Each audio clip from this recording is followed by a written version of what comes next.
What's up, gang? Welcome to The Greatness Machine. I'm your host, Darius Mirshahzadeh. I'm so pumped to have you here with me. Now listen, The Greatness Machine, we're about two things. Number one, people who are living their passions. And number two, those who are creating greatness in the world and doing both of these things despite the odds against them. Each episode, we're going to feature interviews with game changers, business leaders, telling us their origin stories, what made them tick, what got them to where they are now. Why? So it can help you step into your greatness within your life, your business, and your career. Occasionally, you might hear a few solo episodes from myself, moi, as I say, as I leverage my 20 years of entrepreneurship as a CEO and founder to help you grow and level up in your journey to scale your life and your business. So come be a fly on the wall, enjoy the conversation, and I'm stoked to have you here with me.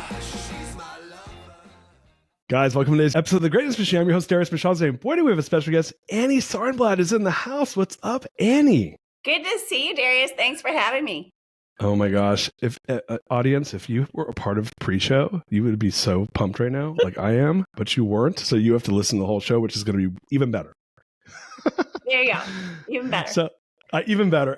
I would love it if, can I do a little housekeeping and then we'll get popping on the show? Mm-hmm. Does that work? Cool. Sure. So for listeners who are new to the show, The Greatness Machine, we're about two things: people living their passions and those creating greatness in the world and doing so despite the odds. And my main lady here, Annie, is neither short of passion nor greatness. So I discovered Annie, like many audience, as you know, I'm always out there being, my number 4 core value is curiosity. So I'm always curious and I'm on social, but I'm not like out there like promoting on social. I'm usually just like scooping around on social. And as you all know, I like Lewis Howes. And I saw him interview Annie and I was like, who is this? And they are going on the list. Now, what you don't know is I'm constantly adding to the list. And the list is, we probably have like 200 people on the list at any given time. And then I sick the dogs on the list, and my team's out there pounding on the pavement like an avid entrepreneur that I am. And I don't know, I'm going to say we probably hit up Annie like at least 10 times. But we finally were cool enough. Her team said, hey, thumbs up, green light. You finally talked to Matthew, who's my main guy, and he was like, sure. We saw your vanity metrics, Darius. She's worthy of your time now. We'll give her the green light. And here we are. Amazing. I'm so excited. So look, I'm not going to butcher because you have such a cool background. Would you mind giving our audience just like the high bullet points on like who you are and like why would we want to ask you to be on the show? Okay. So I have had 2 identities professionally. One is I've been a strategic advisor for over a couple of decades, mostly working with CEOs and boards and management teams. And my passion is entrepreneurs. I've been involved in startups myself. So I'm not just a consultant that goes in and gives people advice. I've actually started businesses myself in different countries. I've lived in 9 countries. I studied 8 languages. I have a master's in anthropology.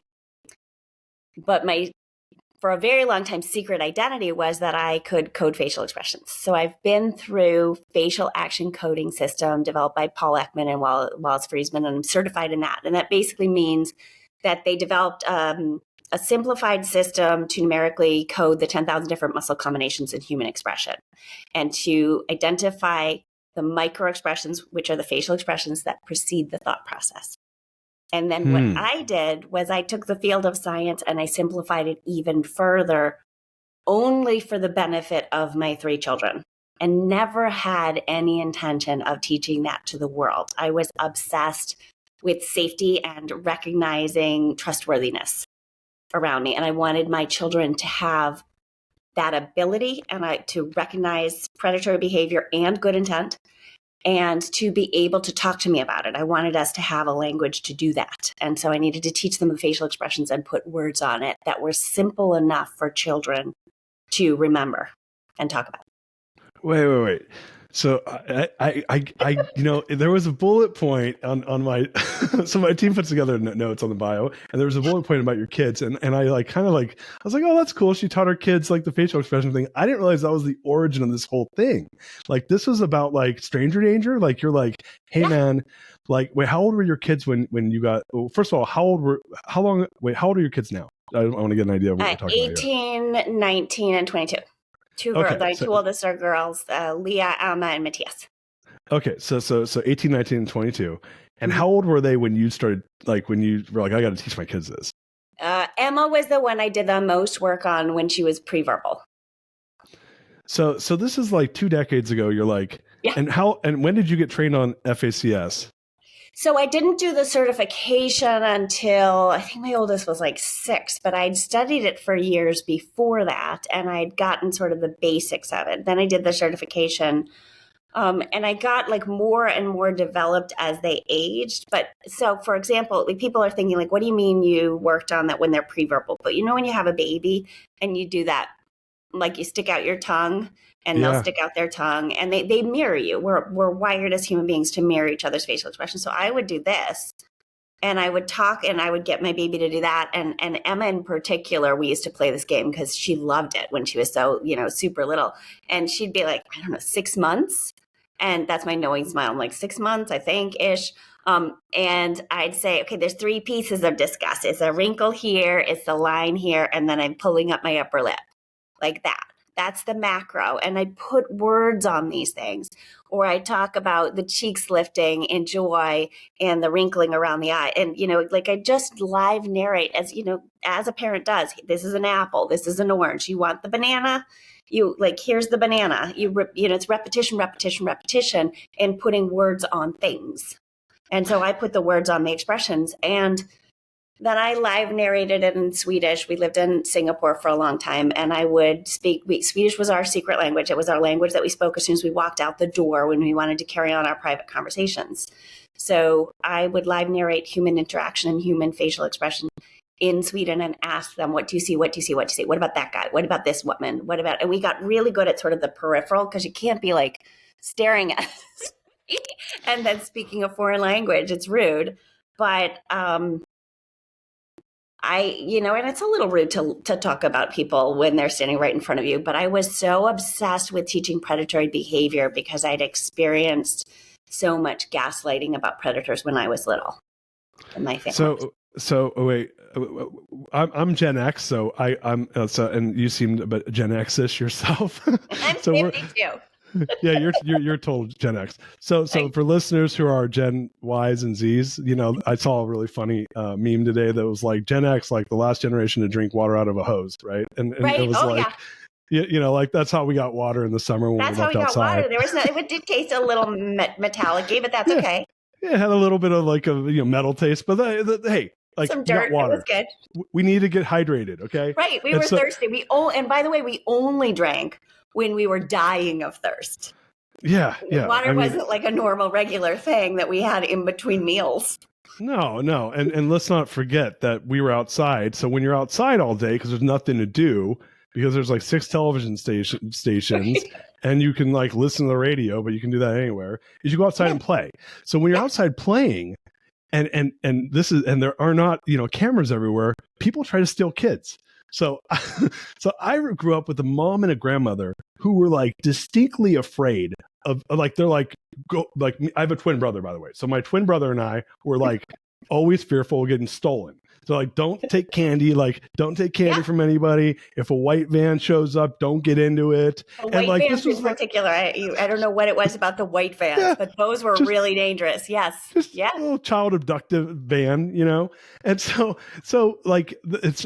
I now understand. So you grew up in the same time I did, which is like, hey, kids got stolen back then, right? And like when kids got stolen, like they never came home. It was like very rare, right? No, they didn't come home. Well, I had several situations in my close life where there were predators, close to, in and among us.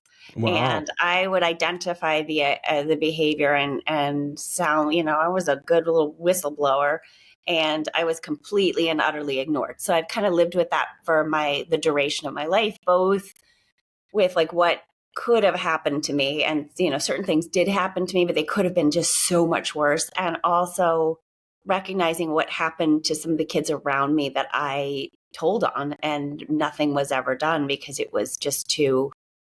I think it was because it was inconvenient. I think it was a reality that wasn't that the grown-ups around me didn't want to see. I think they knew it was true. Yeah, so my mom's was a social worker, right? And she worked with kids specifically. So she had like, she kind of had that like hardcore like radar Oh, around this stuff. yeah, So I just grew absolutely. up around it. It was probably to the point of being like unnecessary, where I had anxiety about it when I was a kid. But like my cross the street neighbor was like an older guy, probably in his 50s. I mean, I don't know. I was a little kid, so he looked older. He's probably in his 30s, Yeah, but he looked like he was 50 when you're six, right? And sure. so a 30-year-old's 50 when you're six, like no question Yeah, about it. no, for sure. They're old, That over the is an hill. old person. They're big and they're scary. And so Yeah. he had model airplanes, right? And he had a whole garage filled with model airplanes, and he was married. And my mom's like, you're not allowed to go to his garage and look at the airplanes. And he was always inviting the kids over to check out the airplanes, right? Right. I would listen to your mom. Total. Hey, like, and this is a neighborhood. Like, this is in like Orange County, California, in the early '80s. Like, kids are outside playing baseball and basketball, like filling the streets. And whatever the hell his name was, this guy's always inviting us over to come look at his airplanes. Just the kids, right? And so Just the kids, right?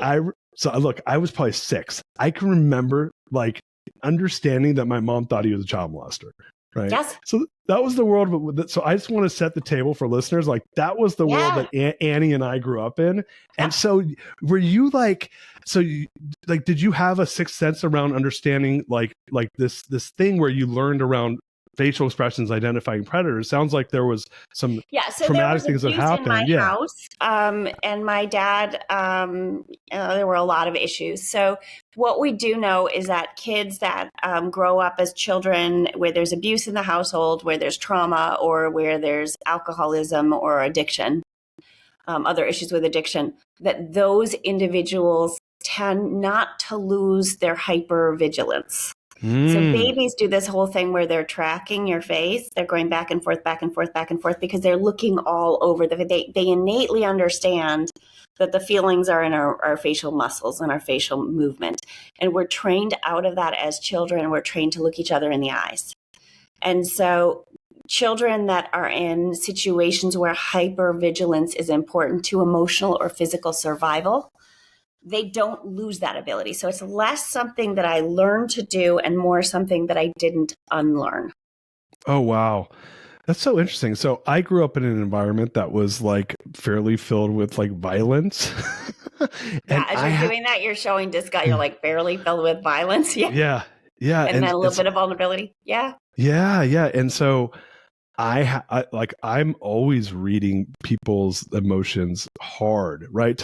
And I have like, I'm probably an empath too, which kills me because Right. I've had to look. So Well, because I'm like, God damn it, I don't want to feel your fucking pain too, you're buddy. feeling exactly. I have enough shit I'm dealing with. Like you manage yours. It is what it is, though, right?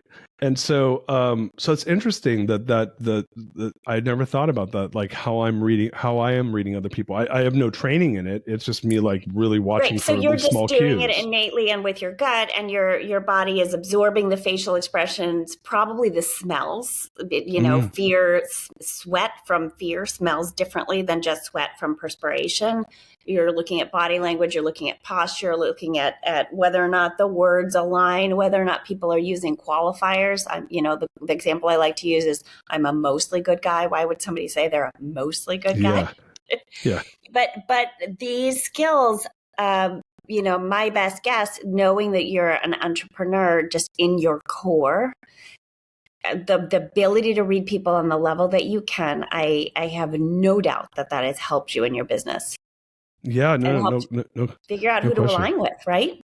Yeah, it's interesting. I appreciate that. So I want to go back to your story. So you started, like, you're working as a strategic advisor for entrepreneurs and business leaders, and that's your career. And then you start to kind of incorporate this really unique niche into I realized I turned 40. I realized I was mortal, and I convinced my, now we're no longer married, but my ex-husband, or my husband at the time, and he was very nice about it. I just said, I'm homesick. I've been abroad for almost 25 years. I want to go home. And he looked at me and he said, okay, where's home? And I said, Boston. I mean, he didn't even know which country I was alluding to. And is he from the States, or he's he from? Swedish. Oh, He's okay, Swedish. okay. So we'd lived in Sweden together. So, I mean, it wasn't completely out of context that he wasn't sure if I was going to say the US or Sweden, or, Sure. I'd lived in Switzerland and loved that for a few years when I was young. And so he just said, I could do Boston. He loved Boston. So he said, okay. And part of it was that my kids were getting older and I was raising them in Singapore, and I was noticing that the community, we were, had them in international schools, and the community was fairly transient. And I had some really lovely Singaporean friends, but the bulk of my friends were from different countries, and they stayed, sort of on average 2 to 4 years. And it was almost in some ways like being away at college, where people were incredibly social and open to connection and getting to know each other, but then they just kind of disappeared. And I missed my people. I missed my old friends. I missed the people I grew up around, and I missed, some of my family members. And so there was a qualifier. Some of my family members. Did you hear that? Yeah, no, I heard. But who loves all their family? Come on. I mean, but I was like, damn it. Yeah. And I have this compulsive need to tell the truth and to teach. So I'm like, oh, look, I lied. I said most or some. I didn't say all, Darius. I'm like, yeah, dude, most people's families suck. Darius is like, this is a lot of information, Annie. We need a drink. No, that's cool. So you came back to the States. You said, was it 12 years ago? I came back to the States, and because I had left when I was a teenager, I couldn't get work as a strategic advisor. No one would hire me. They were like, yeah, I remember you, but like, you're a child, and I, no, I have an actual career. I'm 40. So I started telling people about the micro expressions kind of in desperation, just kind of, well, I can, I have other tricks, like for my next trick and for my next talent. And there were, several things that happened. One, I got connected to YPO at some point, Young Presidents Organization, and they were like, this is really interesting. And, YPO is all about learning new skills. YPO, Young Presidents Organization, it's kind of like a Rotary Club on steroids, but people get together when they're fairly proficient at business and get together and form chapters. And then they hire in speakers. One of the things they do to sort of stimulate these really curious, intellectually hungry human beings to learn about things that they didn't know about. And they said, well, this would fit perfectly because I'll bet a lot of people don't even know about microexpressions. And the number one thing that they said, and I've done over 50 events for this organization now, was who knew this was a learnable skill?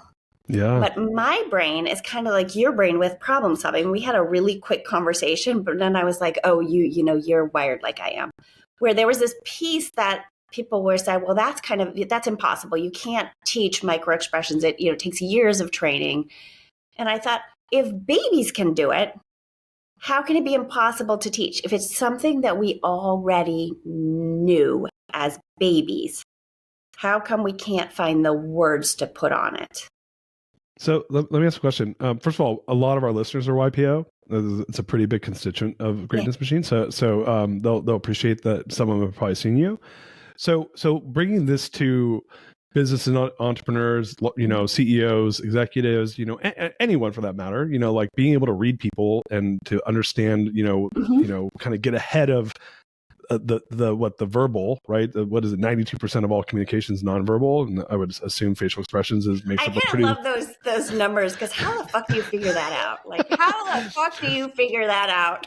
So some geek ran an algorithm. I've heard every number in the book: 72, 76, 83. 84.3% of all bullshit's bullshit. 92% of stats are bullshit. So, and this is one of them. But yeah. So let's just assume a lot, right? Yeah. A lot of it is nonverbal. Yeah, right? Yeah, a lot of it is not what I say; it's how I'm saying it, what my expressions, my posture, all these different things come into play. So that was the first thing I read your thing, and it was like, oh, numerically code 10,000 muscle combinations, and I was like, how do you I guess you could learn that. We learn language, but I mean, speaking of bullshit, Is there like So 7? those are the amount of muscles that you could. So, like in theory, I can numerically, code those. But here's the thing: I don't code them individually because facial action coding uses action units, so uses groups of muscles. So if I code a facial expression, it would end up with like a long chain of numbers and letters. The numbers being the extent of those muscle combinations. Like, is it a hard pull of the upper eyelids back, or is it like a really hard pull back? And so for me, I don't have a mathematical brain. Most of the people who work in that field who have passed the certification, and this is my bullshit answer because I don't have it, I'm not 100% sure, but I'm really, really sure, is that most of the people are either on the spectrum and have autism or are extremely mathematical or both. Wait. So wait, those are the people that study it, or that can code at that level, that can actually pass the freaking test. Got it. So right? Rain Man shows up and he can he's like, you did the upper eye twitch at 22 degrees. That means you're lying. Exactly. But the question is, does Rain Man then know what to do with it in a social context situation? So I have a neurotypically wired brain for the most part. I would say that I'm neurodiverse or neurodivergent in certain areas. I definitely have a strong obsession component. You couldn't possibly do what I do if you weren't massively obsessed. I believe I'm better at it than most, than just about anybody on the planet. I actually do believe that. And I believe it's because of my obsession, not because of my intelligence, but because I just keep thinking about it 24/7. But because I don't have a mathematical brain, but I had the deep trauma that led to the obsession with being able to predict trustworthy behavior and untrustworthy behavior, being able to put words on predatory behavior. That was my obsession, to keep myself and my children safe. And because I kept fiddling it, because I spent, I was very close to getting a teaching degree. I was one semester away from it in college when I went into anthropology. And I've spent years of my life, I've studied 8 languages, mostly through immersion. I've spent years and decades of my life translating between one language to the other. And so I can translate. I can simplify just about anything. Wow. And so that's what I was good at doing. And now there are so many people that are better at what I do when it comes to doing the deep level. I mean, you look at Paul Ekman. Paul Ekman blows me out of the water in terms of his ability to do the research and do the deep dives. My talent is I can simplify it so that both a 4-year-old and a CEO can understand it. I love that. So let's do both. So your 4-year-old, you had said, hey, I want to teach my kids. We'll use the kids first as an example, then we'll go to the CEO. Mm-hmm. So the 4-year-old, you're like, hey, I want to make sure my kids, when some person who is a predator is around them, that they're like busting some Swedish to mama to let her know that like, hey, this is not a trustworthy person. So did that happen ever? Yeah. Did you get any of those? Yeah. Really? Yeah, no way. Yeah. So my 5-year-old came back from, people are going to say she's lying because she's looking up to the side, but I just find this a little bit painful. I talk about this on stage sometimes, and I actually just did a talk for Tiger 21 where I brought in this example. My Emma was 5, and she came back from school one day, and she said, I doesn't like Mr. Barnard. Wait, was that her teacher? That was not her teacher. That's what's the problem, as my little one used to say. So Emma was in school, and she was 5, and her brother was 4. She was in what we called senior kindergarten at that school, and he was in junior kindergarten. So basically, he was in preschool, she was in kindergarten. And she used to walk by on her way to recess. She used to walk by her little brother's classroom. Mm-hmm. And every time she'd walk by her little classroom, she would notice that Matthias's kindergarten teacher's husband was in the classroom. Weird. And he knew her by name. It's a really small community. And so he would say, nice to meet you, Emma. And so Emma came home to me one day and she said, I doesn't like Mr. Barnard. And I was exhausted. I was tired. I was cooking. I was working. I wanted my kids to eat and then go to bed. And my first gut instinct was just to turn to her and be like, be nice, because I was overloaded. And I looked at her and I stopped and I said, why don't you like Mr. Barnard? And she said, because he shows contempt and disgust when he talks to me. Oh, which is because this is discussed. you taught her those words. Oh, Oh yeah, yes, the kids would sit at the dinner table and call each other out and be like,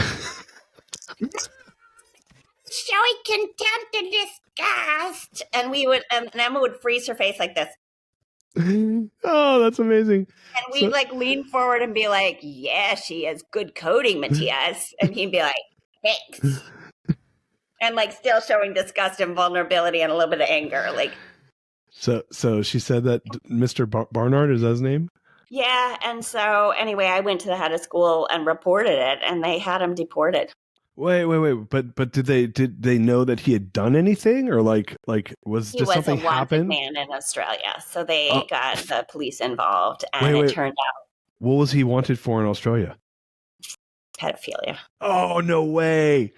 No way. So she identified a freaking child, a predator, and he had fled Australia, was in Singapore, unbeknownst. He had targeted, it was, I can't remember if it was his second, I believe it was his third marriage, but he had targeted a kindergarten teacher that he had met in Thailand. Wow. And so they'd been married for, I don't know, 2-3 years, something like that. I don't remember the exact amount of time, but it became very clear that he had, that was part of his agenda, that he had targeted this woman because she had access to little boys. No way. So he was like total conduit for grooming. Oh my gosh, Yeah, that's what insane. he was doing. Right? So that's he insane. was spending time in the classroom with the kid. He had no business being in that classroom. But, also you think about like back in the day, that's kind of what it was like where we were living, that, it was such a relief that the world felt normal. People like floated in and out and they went into schools. Sure. It didn't have, for us now, if I want to, my kid's school is locked, which it's understandable. It's the right response. It's dangerous. We have school shootings in this country. But that's not what it was used to be like in different places. And there's still parts of the world where, you as a parent or as a family member of somebody that works there, you just walk in. I still think it's horrifying to me that she, as a teacher, must have seen the signs. Yeah, well, or she was blind to it because it was her husband, right? She is lonely, and he did the grooming with her too. Yeah, that's crazy. By the way, I'm going to make a bad joke, but it's like nowadays you're worried about kids. Like we were talking about what we were worried about, which is like getting abducted when we were kids. Now, like they locked the schools. But an interesting statistic: there's been I think it was like 70 or 80% reduction in the amount of serial killers that are out there now. Did you know this? Like, it's like you know what's interesting, and this is a horrible thing for me to know, but serial killers seem to stop when their testosterone goes down. And Matthew was asking me before we were doing this, and he's like, "Are you going to be comfortable sitting like that?" I'm like, "Yeah." And I'm noticing I'm getting farther and farther away from the screen. Okay, wait, let me sit up and be normal, be a grown up for a second. As soon as we're talking about childhood, I'm like, "Yeah." But so serial killers, this is not a funny topic at all. Once their testosterone goes for the men, they tend to stop raping and killing. Yeah, who would have thought? Pedophiles never stop. It's like pedophile. Like, this is me self-soothing. Yeah, well, pedophiles never stop. Because it's compulsion, right? It's different. It's compulsion, and I think it comes from a different part of the brain. Different people. There are other people that know more about that research than I do. Gavin de Becker is a guy who wrote the book The Gift of Fear, and he talks about, when you mentioned your mother and the guy with the airplanes. I'm paraphrasing, but he said something like, every woman that he's ever investigated when he's gone after pedophiles, like all the moms knew. All the moms knew. The first time they met the person, they had this gut feeling, this is dangerous. Now, sometimes they ignored it or said something like, well, but he's a member of our church and he's a nice person. He has 3 daughters, or he does this and this. So we don't want to believe it. Right. And I'm sure I'm butchering his words, but that has always stuck with me. And I knew about him before I had kids, and I made a promise to myself that if I ever had that instinct about somebody, which I had through my entire childhood, and it always turned out to be right, that got into. So your mother's saying, like, don't go to the creepy guy's house who has the airplane and is like obsessed with showing them off to kids. That's such a warning signal. That makes me like start rubbing my face as a woman and as a mother. Like, is it possible that the guy wasn't a pedophile? Sure. Yes, but you don't take chances with your children when your instinct or your gut is like, alert, alert, alert, red flag. Yes, the severity is so high. It's like, well, if you're right, if you're wrong, okay, great. Right. If you're right, that's going to ruin your kid's life, Right. So the severity is too high. So let's hop over to the CEO. So obviously there's some, I didn't expect you to go that direction with your daughter, but so let's go to the CEO. So now we're training CEOs on this. Like I can think of like ways to use it, but like what are ways that CEOs, entrepreneurs, executives that you're working with, how are they using a system like this? And maybe even talk through like when you're teaching them, like how do you like give an example of how you teach them and then how they're using it? I'd love to hear both those. All right. So first of all, whenever I talk for YPO, it's almost like herding cats. CEOs generally have very short attention span. So you have to get their attention super fast. And if you're not funny and if you're not a little dirty, I love YPO because there's never any filter on what I can say. So what I talk about is I go up on stage and I introduce myself and I say, look, human beings, when we're scared, our hands get cold because the blood runs down to our legs and our feet so we can run. When we're angry, blood pumps into our fists and our hands so that we can fight. When we're scared, we pull our upper eyelids back, right, so we can widen our field of vision. When we're nervous, we sweat in our armpits, on the palms of our hands, sometimes on our brow. When we're when we're sad, we humans cry. When we're aroused, the blood pools in the middle of the body. And this is where I get the men in the room. And they're all like, oh. Emotion leads to physical response. Emotion leads to a change in blood flow and muscle movement that's specific and unique for each emotion. Okay. So I get the men, and like this is as universal to our species as erections. Makes sense. And the boys go, oh, arousal leads to an erection. If that weren't the case, we wouldn't survive as a species. Okay. And on the face, arousal is a dilation of the pupil. Both. Our pupils swell. So you think swell. That's all you have to remember for arousal. So okay. So I want to. Gosh, I have such a good question here. This is when the boys start stuttering. Well, my question is like, let's just say like you were a person that was like, let's say like there's a pickup artist, right? And you're like, hey, I'm going to try to like figure out the nonverbal cues if someone's interested in me. You're telling me like just by look, you can tell by looking at their dilation of their pupils if they're like sexually attracted to you or not? Yeah. And you can see, yes, absolutely. It's super fun. Like, so already we're talking and you're like, wait, that's for business. This works for M&A. But immediately like, wait a second. Yeah. I'm going to teach my 14-year-old this. Yeah, that's exactly right. So people are like, wait a second. So mergers and acquisitions, high stake negotiation, I can see in the middle of my pitch, oh my God, the pupil dilation will expand. If you're talking about, you're in your pitch and you're like you're on your third page of the slide and you're talking about, I don't know, buying up more land for the project and the guy's pupils dilate. Okay, he's interested in the land piece. If you mention the price and their pupils dilate, that person is really interested in the pricing. So, you have a pickup line to a woman and her pupils dilate. She's interested in you. I mean, everything, context is everything. Right. You put a tray of chocolates in front of my face, my pupils will dilate.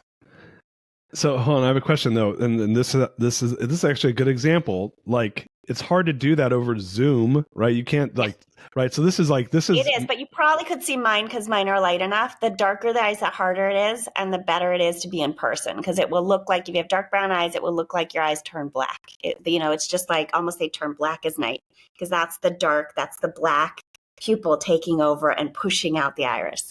Interesting. Okay, so think about it. Like if your pupil, it's almost like opening the door.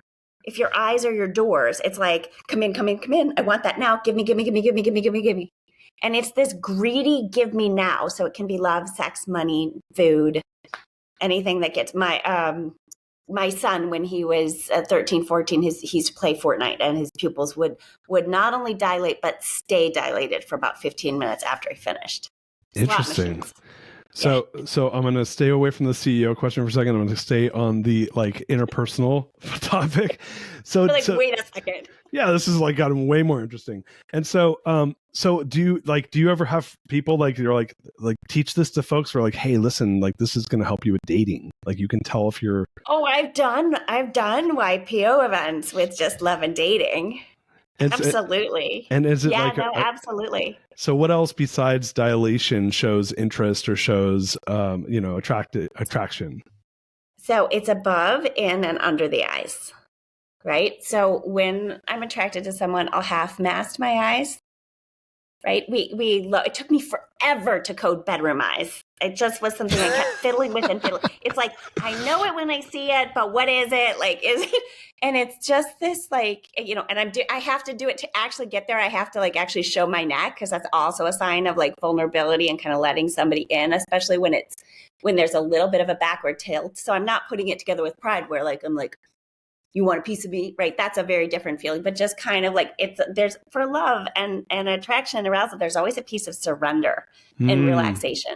So you show a little bit of your neck, I call it half masking your eyelids, but it's just giving somebody like a lot of extra eyelids. It's kind of like lowering the shades to make something romantic. Again, like I like the simplified language so that it sticks in your brain. If I use this like kind of half silly language, you're like, what did she say again about pulling down the shade? Oh yeah, you like lower the shades, right? Yeah. So it's a little bit of this.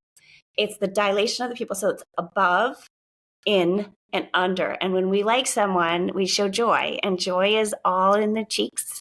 And it makes these lovely, juicy, fat smile bags underneath. And when we're really attracted to somebody and we're in the moment, we show joy.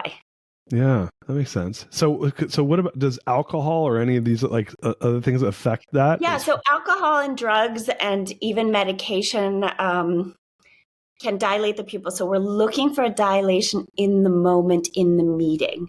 So it's really important. And what I do with my students and clients is that I remind them, it takes a while to learn, to get this really ingrained in your muscle. But every time I sit down in a meeting, whether it's romantic or professional or anything in between, I kind of remind myself to gauge like how big are Darius' pupils today?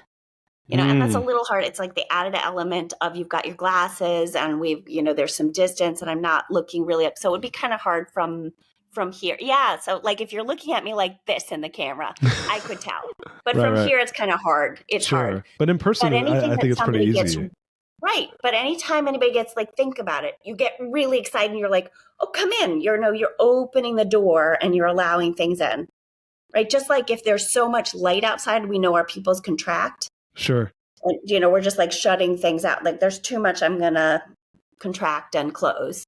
And so that piece alone of the arousal is the beautiful thing about facial expressions is it's not individual. The facial expressions that I teach are universal to our species. That has nothing to do with how you are raised, where you are raised, the ethnicity, gender, age. It's just a species thing. Yeah. And it's clear as day. It's as clear as an erection. It's as universal as an erection, right? We're just wired that way, and it's hardwired into us to communicate with each other and to survive as a species. So going back to the CEO example, what are like outside, and you gave a great example around like interest in a deal, but I think I want to go the other direction, which is around like conflict. Right. What are things when people are, and I think some of this stuff is obvious. If someone's pissed, it's not hard to tell, like at least I can tell. Right. Maybe I'm. So there's a lot of this. You do it sometimes almost as a punctuator. Yeah. Where you're like, and so there's two pieces of it. It's like a piece of disgust and it's also discomfort. So anytime you're uncomfortable, you're like, and what that actually is doing is shutting off our sense of smell. And when we're uncomfortable with clothing, we're like, nope, can't come in. Nope.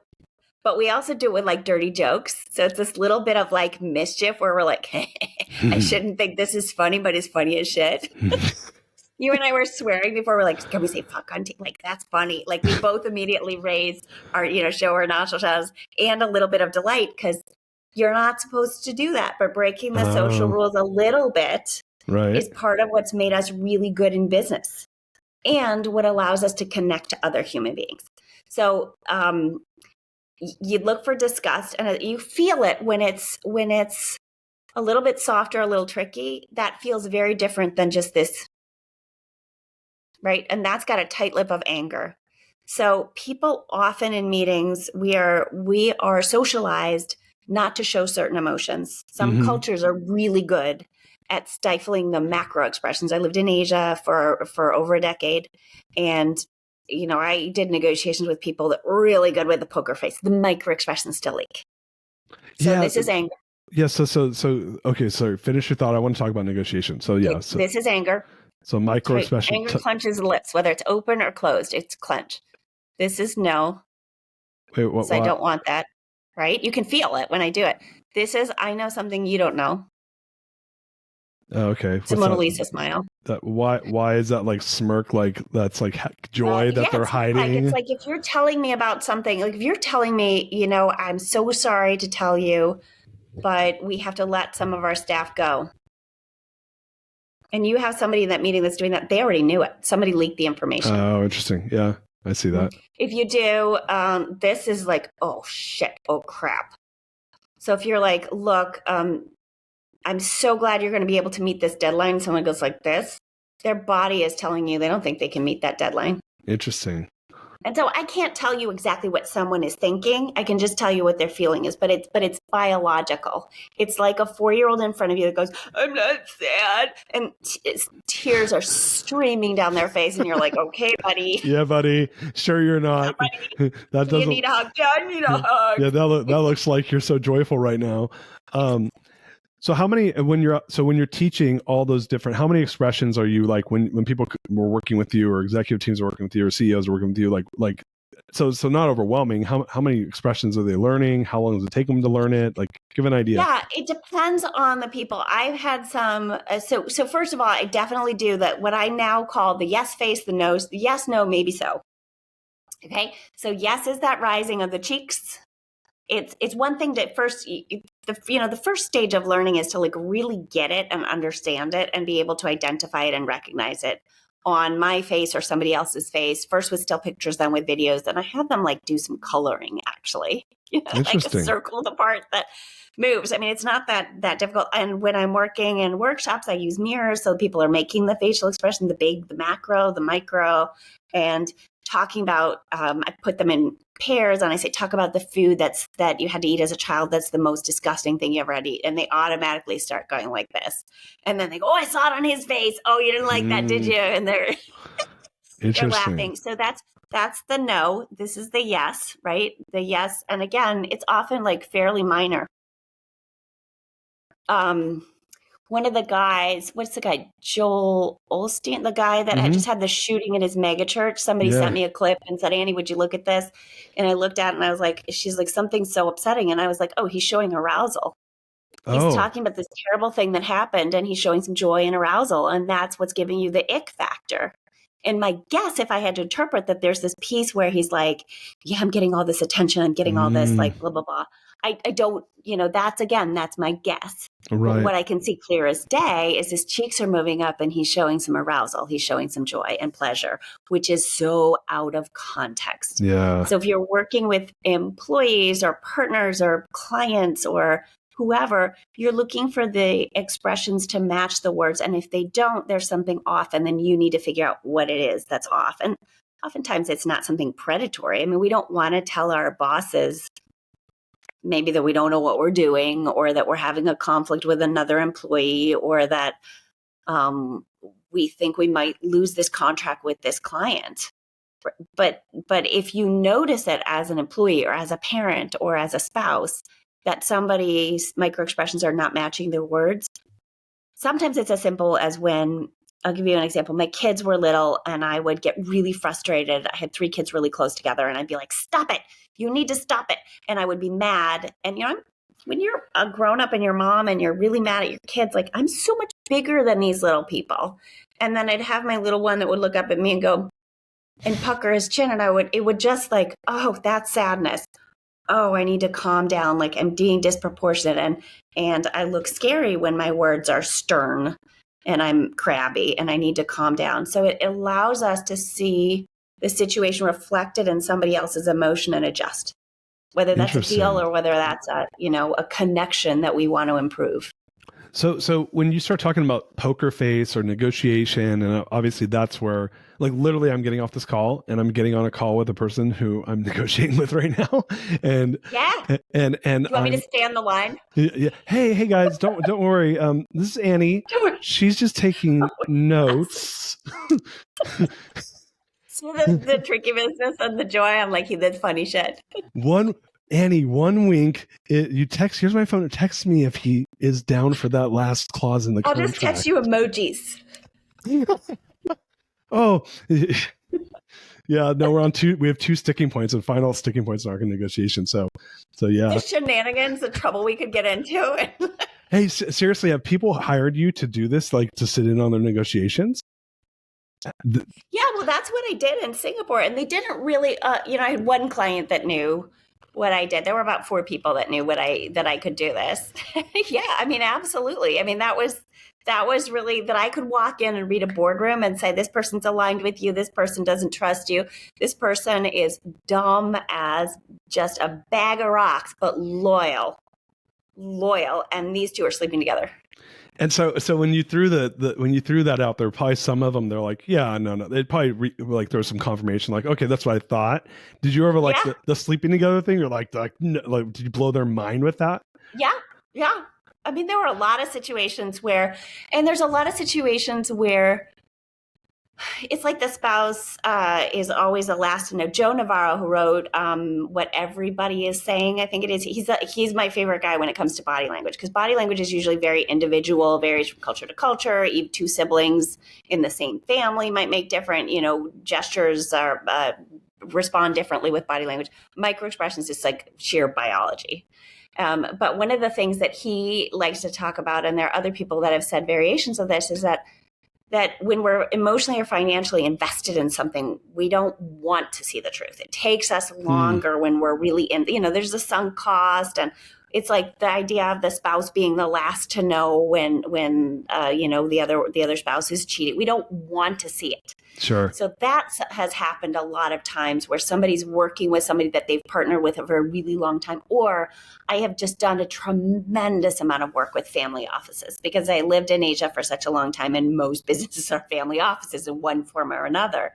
And there's this situation where, like, you're supposed to be my cousin or my brother or my uncle or whatever, and there's frustration and it's building. But it sometimes takes an outsider to say, like, this person is just not being truthful. And there's sometimes an initial frustration, but usually a sense of relief. And then it's kind of, well, how are we going to deal with it? Because as you know, running companies and building companies, the problems that you do not deal with, they grow. Right. Yeah, no, that's for sure. So let me ask a question, because I think maybe some of our listeners are thinking through their different negotiations. I've seen a lot of circumstances, and I'd love to get your interpretation on this, where you approach, and as I've gotten older, I'm 45, I'll be 46 in May. And I realize as I get older, I get more comfortable with kind of bringing shit to the surface. Right. Yeah. And my business partner, who's 50, he's in his mid 50s. He's like the king of it. I'm like, whoa, dude, are we really going there? Like he goes straight. He's just like, all right, like palms up. And he's from South Africa, and I'm doing a bad South African impersonation right now. But he's just like, go straight for it. And I'm like, whoa, are we really going there right now, man? Like, and so he just goes straight for it. And I notice a lot of the times, because these are these uncomfortable conversations that I feel like I'm in a lot more now, but I'm getting more comfortable with them. I'm like, all right, well, fuck it. Yeah, let's it's a training thing. Yeah. Yeah. Let's just like, dude, like, we don't need to beat around the bush and let this like prolong for the next 3 months. Like, let's just get down to the problem right now. Let's just deal with it and nip it in the bud. Right. So that's my life, is I just deal with problems out of the gate and then they go away. Right.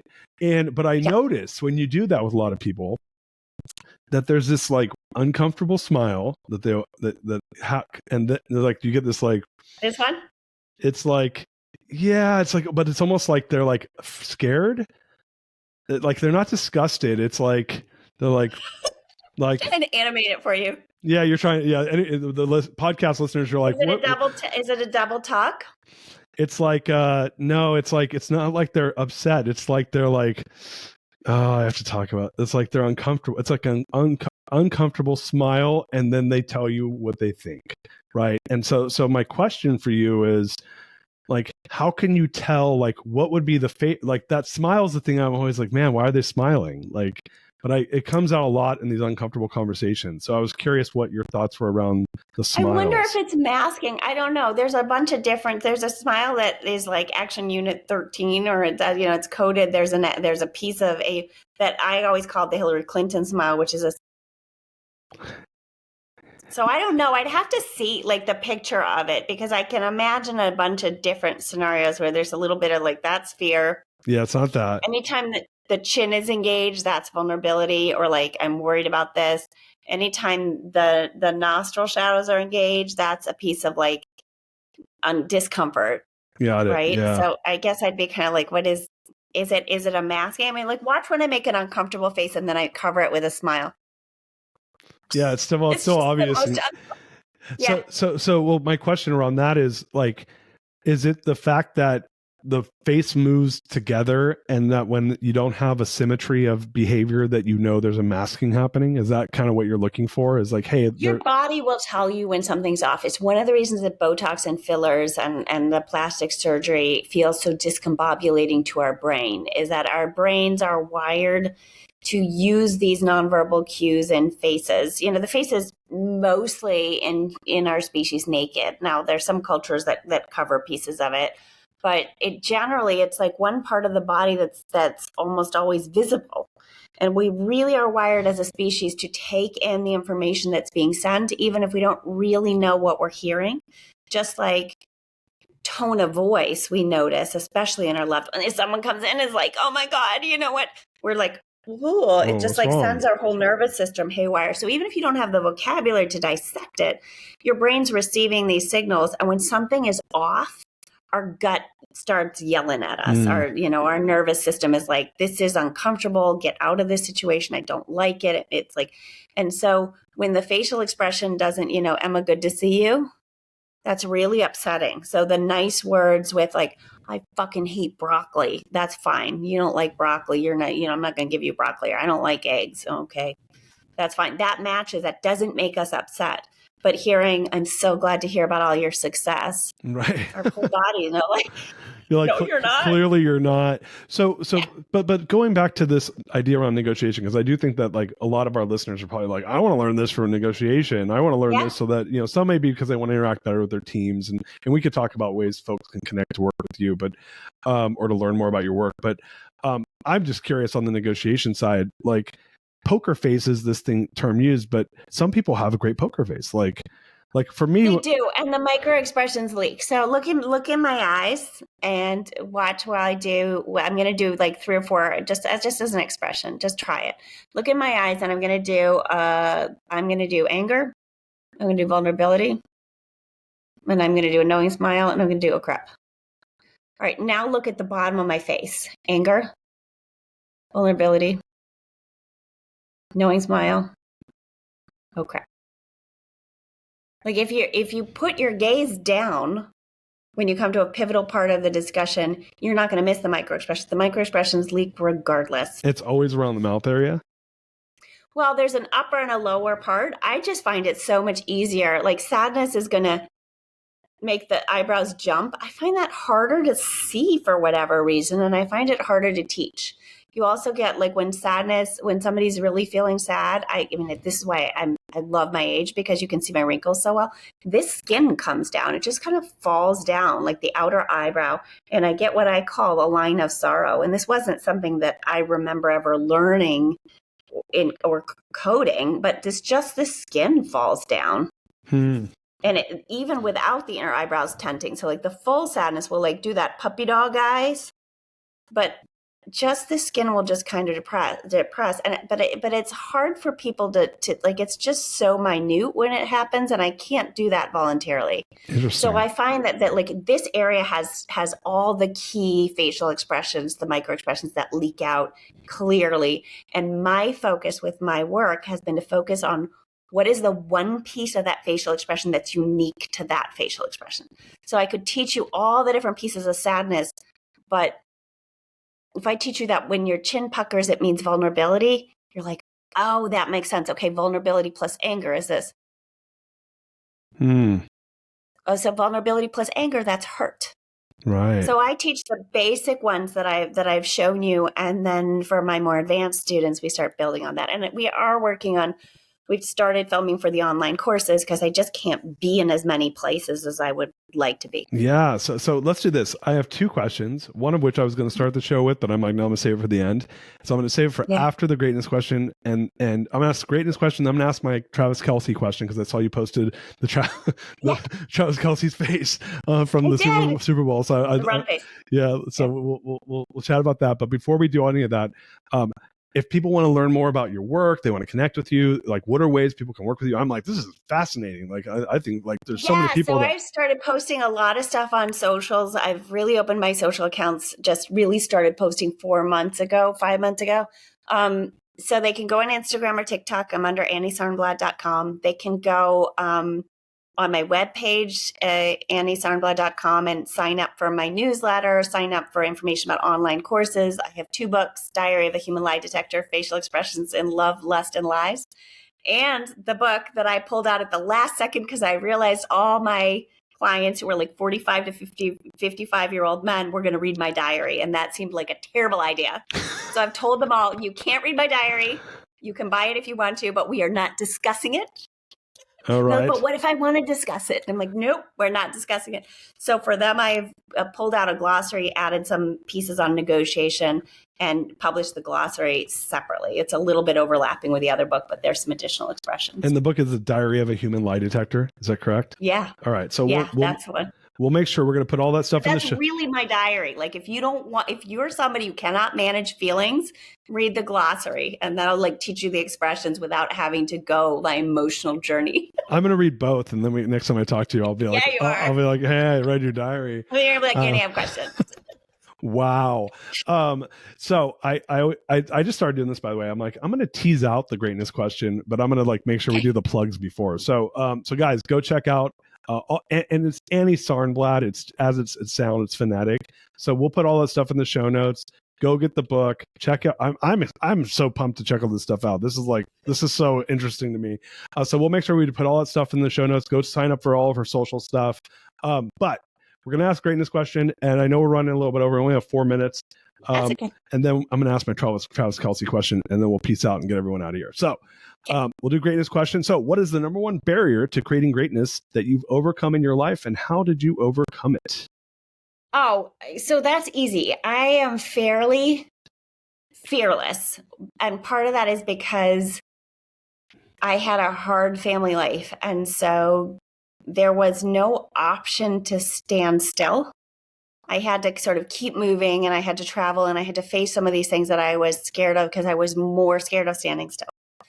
So I'm fairly fearless in a lot of pieces in my life and in my personal life. I was failure doesn't bother me at all. And I'm happy. And it's one of the reasons I learn languages. I don't mind making a fool of myself. And learning facial expressions, the most fun piece has been pushing people's buttons, saying things that are socially inappropriate to see what happens, which facial expressions I get. I love that play. The thing that has always terrified me is success. And partly because pieces of my life have been very dangerous, and it's always felt innately safer for me to keep myself little, to not let people know the power that I hold, the connections that I have, the people that I'm affiliated with. I have always been in a position where I've been lifting up and working with very powerful people, and it's always feels safer to me to hide in the shadows. So coming out of the shadows and telling people what I know, what I can do, and using my own face to teach and losing my anonymity and my privacy is terrifying for me. Wow. But the price I had to pay to, 1, build my business, 2, become sort of all that I can be, to quote the Army commercials back in the day, but to take my place in the world, I've had to overcome that fear, and I'm still working on it. Well, I love it, and you're doing an amazing job. So Thank you. This is so fun. All right, well, let's end on Travis Kelce, and then we'll get you out of here because I know we're running a little over. So, obviously, they win the Super Bowl. It's the first half; they're getting their asses kicked, or they're losing by a few points, however you want to say it. And he's on the sideline; he screams in his coach's face, and this is like the picture seen around the world. I saw you posted it on Twitter, but I didn't read the caption. So what Okay. are your thoughts on that picture? So first of all, I was like, ooh, thank you for giving me the great example. So this is the run face. This was a facial expression that I taught my kids over and over again. And what I would say was, what do you do when someone makes this face? And it's a combination of anger, disgust, and aggression. Like, I'm going to get you mouth. And I would, right? And I would say, what do you do if somebody makes this facial expression on the playground? Run. What do you do if your teacher makes this face? Run. What do you do if mama makes this face? Because I wanted to teach them the facial expressions in and of themselves mean something. That's a community. Those are words. That's like, I'm going to hurt you. I'm going to get you. And it does, you cannot tell if that person is going to just verbally assault you or physically assault you. But as soon as that lip really, you got that anger and that disgust and the lip funnel. See it from the side? Yeah. And he's doing all of those things. So I'm like, oh, perfect example. And so I pulled that out as that picture. The facial expressions say what somebody's feeling, not what they're thinking. Now, I have kids that have participated in sports their entire life. My tendency is to want him to be a good guy and to want to give him the benefit of the doubt. And I hate this piece of society where we capture somebody in 3 to 7 seconds of their lives. And we're like, now I'm going to make all these judgments and that's going to make me feel better about myself. So my tendency is not to want to judge people, but just kind of register that, okay, he had an outburst. Is that great? No. Was it appropriate? No. Was it understandable in the context? Maybe like he's at the Super Bowl. We are paying these guys to be gladiators. We are paying him to be violent and to like ram and trash and jump and fight. And then we're like, oh, he goes a little bit off the field and he's still filled with all that adrenaline and that emotion.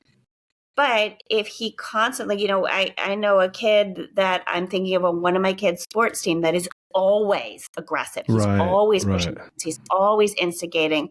And so if he gets into a situation with a fight, I'm like, yeah, it's probably that kid's fault because he's always like that. Sure. But I don't want to judge somebody. So my tendency would be to kind of note it and then give him the benefit of the doubt. But if I were his girlfriend and he did it again or a third time, I would definitely be counting that first time. Does that make sense? Yeah. If he was, I kind of register and put it in the file. And then I'm like, and if I were his friend, I would say, hey, that was a lot of aggression.